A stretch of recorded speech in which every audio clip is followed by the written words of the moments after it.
Subscribe करें और देखें एक दिल दहला देने वाली हॉरर स्टोरी। बिना घबराए बेल आइकॉन प्रेस करना ना भूलें।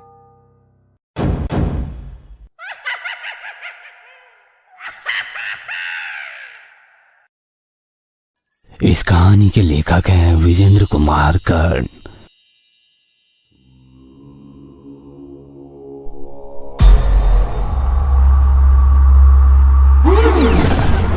सूर्यकांत टूट गया था, सूर्यकांत बिखर गया था। वो ये सच स्वीकार ही नहीं कर पा रहा था कि उसने दुनिया की सबसे कीमती और खूबसूरत लड़की अपनी प्रेमिका नताशा को हमेशा के लिए खो दिया है। फंदे से झूलती उसकी लाश को वो घंटों असहाय सा घूरता रहा। तुम वापस आ जाओ ना नताशा, प्लीज प्लीज तुम वापस आ जाओ।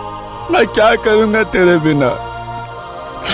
यार नताशा, तुझे मेरी कसम, तू आ जा यार, वापस आ जा। यार गलती हो गई मुझसे, लेकिन गलती की ऐसी सजा कौन देता है यार। नताशा प्लीज यार, प्लीज तू आ जाना। तेरे साथ मुझे फुल स्पीड बाइक चलानी है।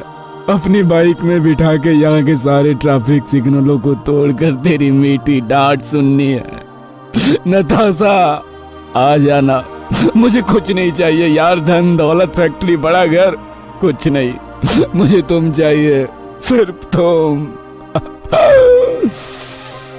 जीवन के सबसे बड़े सत्य को झुटलाने की कोशिश करने वाला एक मूर्ख होता है।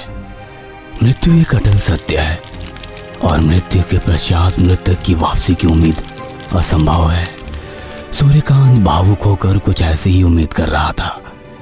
उसने नताशा का अंतिम संस्कार तो कर दिया, लेकिन नताशा की यादों से वो बाहर नहीं आ पा रहा था। नताशा की मौत के चौथे दिन के बाद की बात है। सूर्यकांत तन्हा सा चुपचाप सोफे पर बैठा उसकी यादों में खोया हुआ था। तभी बारिश होने लगी। वह उठकर खिड़की के पास गया और बारिश देखने लगा। बारिश की बूंदें जैसे जैसे जमीन को छूती, सूर्यकांत यादों की उन गलियों में चला जाता जहां वो लाख चाहकर भी हकीकत में नहीं जा सकता था। यादों की उस गली में जहां एक बार बारिश के कारण उसकी बाइक खराब हो गई थी। सूर्यकांत, अगर तुम्हारी बाइक बारिश में यहाँ खराब नहीं हुई होती तो हमें कभी पता ही नहीं लगता कि इस तरफ इतने अच्छे गोलगप्पे मिलते हैं।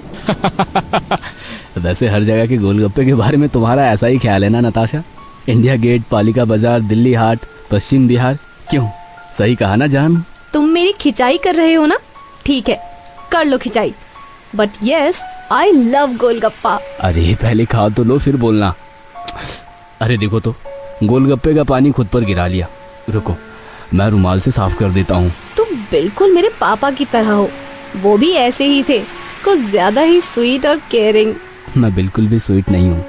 हाँ, तुम्हारी केयर तो करता हूँ। प्यार स्वीट तो होता है ना सूर्यकांत? पता नहीं जान, मेरे लिए प्यार स्वीट तो नहीं।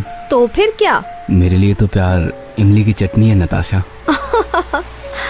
इमली की चटनी? वो कैसे? अच्छा, तुम आंखें बंद करके इमली की चटनी के बारे में सोचो, तब बताऊंगा।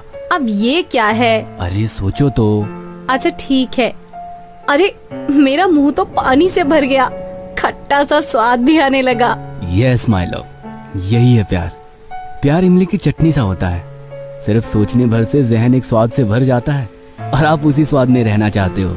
हाँ सूर्यकांत, ऐसा ही होता है जब मैं तुम्हारे बारे में सोचती हूँ। और जब मैं तुम्हारे बारे में सोचता हूँ माय लव। तभी जोर की बिजली कड़की। सूर्यकांत यादों की उन खट्टी मीठी गलियों से हकीकत के उस उबड़ खाबड़ सड़क पर आ गया जहां पर चलना उसके लिए बहुत ही मुश्किल था।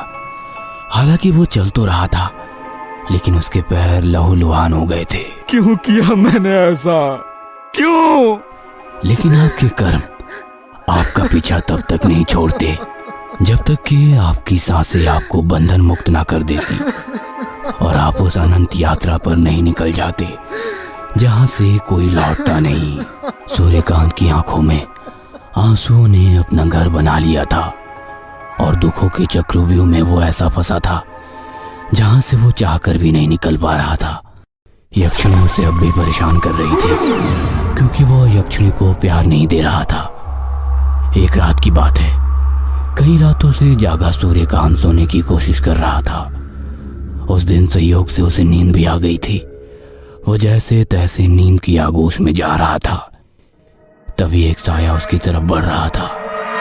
ये कोई और नहीं, यक्षिणी ही थी।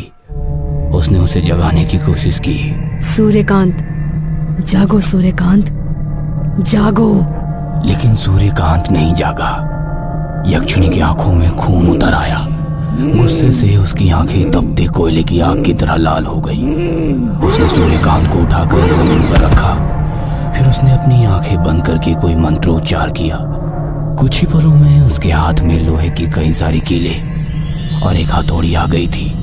यक्षिणी ने उस कीले को लोहे की हथौड़ी से सूर्यकांत की उंगलियों में ठोकना शुरू कर दिया।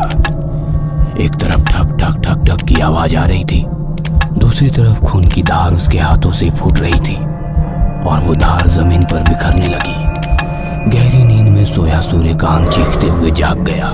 जागते ही उसने अपनी उंगलियों की तरफ देखा, लेकिन उसकी उंगलियां तो बिल्कुल ठीक थी। उस पर ना तो खून लगा था और ना ही कोई चोट का निशान था। तभी उसे यक्षिणी की धीमी धीमी आवाज सुनाई दी।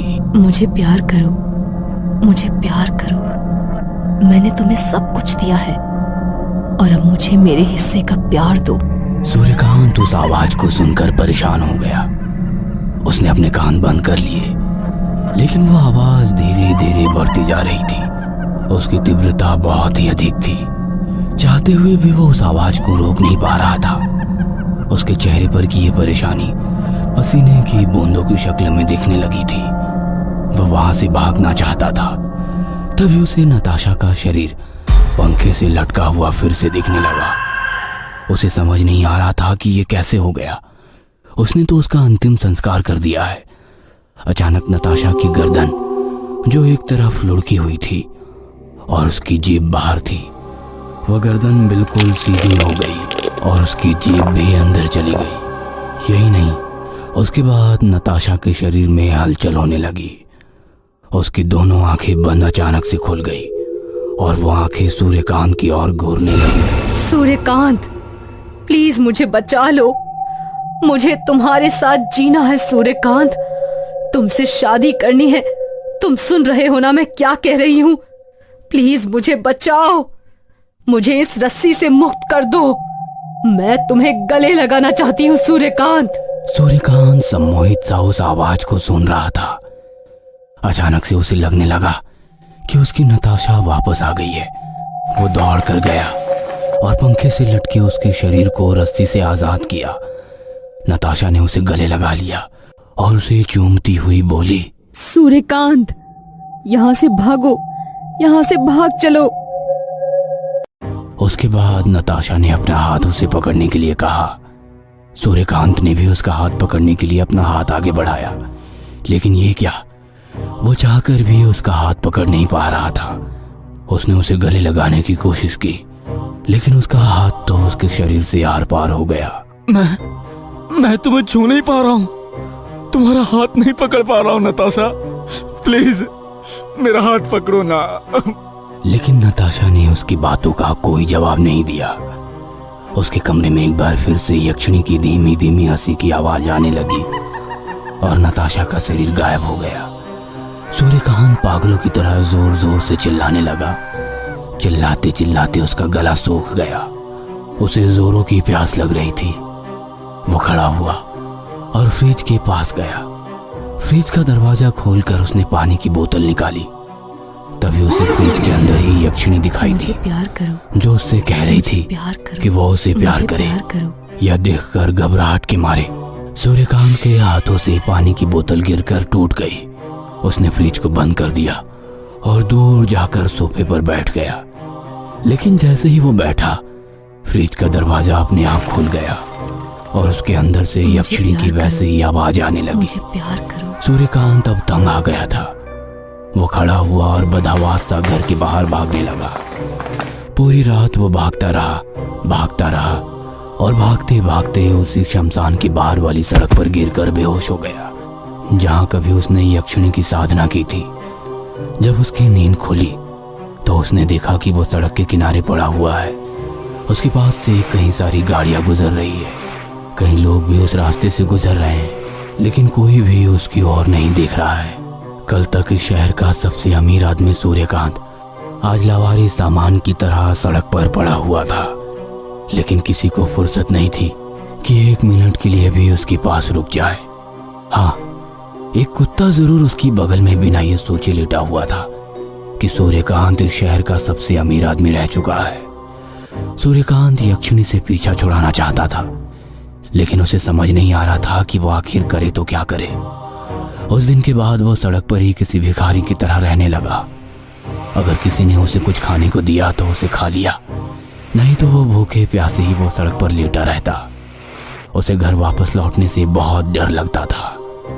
कुछ दिनों बाद जब वो एक दिन इसी तरह सड़क के किनारे चुपचाप बैठा हुआ था, तभी उसे याद आया कि जिस किताब से यक्षिणी साधना के बारे में पढ़ा था, उस किताब में जरूर कोई ना कोई उपाय तो होगा यक्षिणी से मुक्ति पाने का।